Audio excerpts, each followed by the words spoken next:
Jadi,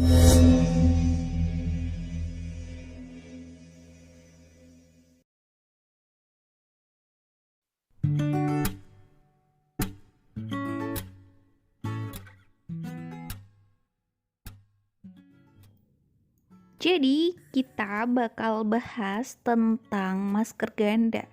Di sini maksudnya double masker ya, teman-teman, atau bahasa Indonesia masker ganda. Sebenarnya apa sih itu? Nah, masker ganda itu bukan dua masker yang medis atau dua masker kain, melainkan satu lapis masker medis dan juga satu lapis masker kain, di mana masker medis di bagian dalam, sedangkan masker kain di bagian luarnya. Nah, efektivitasnya berapa besar sih? Menurut penelitian dari CDC atau Centers for Disease Control, itu sebesar 85,4% dibandingkan dengan hanya menggunakan satu masker medis saja atau satu masker kain saja.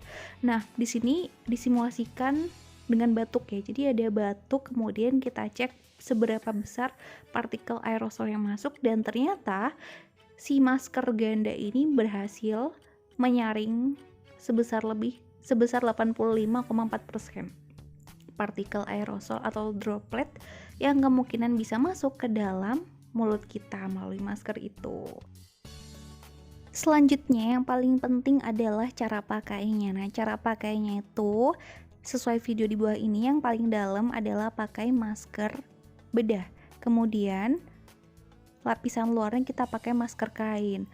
Dan yang paling penting lagi, kita harus cek 3 hal nih. Yang pertama, apakah kedua masker tersebut pas di wajah kita?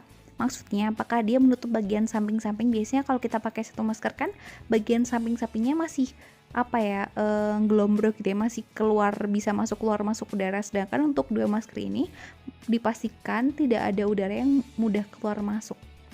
Kemudian yang kedua, pastikan juga Anda tidak sulit bernafas. Dan yang terakhir, pastikan juga si masker tidak menutupi pandangan Anda. Nah, kapan sih sebenarnya kita bisa pakai si masker ganda ini? Yang pertama, kita bisa pakai masker ganda ini saat kita ke rumah sakit.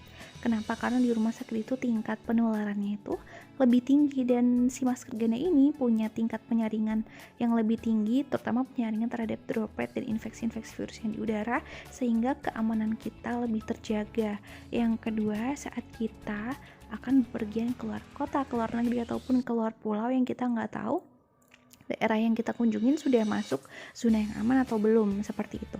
Kemudian yang ketiga, saat kita akan berbelanja kebutuhan sehari-hari atau kebutuhan yang kita inginkan gitu ya kan, kayak kita shopping gitu, dimana tempat kita belanja itu kita nggak tahu kan ramai atau enggak.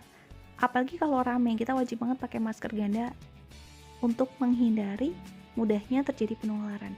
Kemudian yang keempat, saat kita bekerja dan dimana tempat kerja itu nggak mendukung untuk dilakukan protokol kesehatan dengan mudah seperti jaga jarak, maka lebih baik pakai masker ganda. Dan yang terakhir, saat kita ada acara-acara outdoor kayak acara pernikahan atau acara birthday party dan lain-lain kayak gitu. Makasih banyak buat yang udah nonton, semoga bermanfaat info terbaru ini buat kalian-kalian. Dan jangan lupa share ke teman-teman kalian, dan terus patuhi protokol kesehatan dimanapun kalian berada.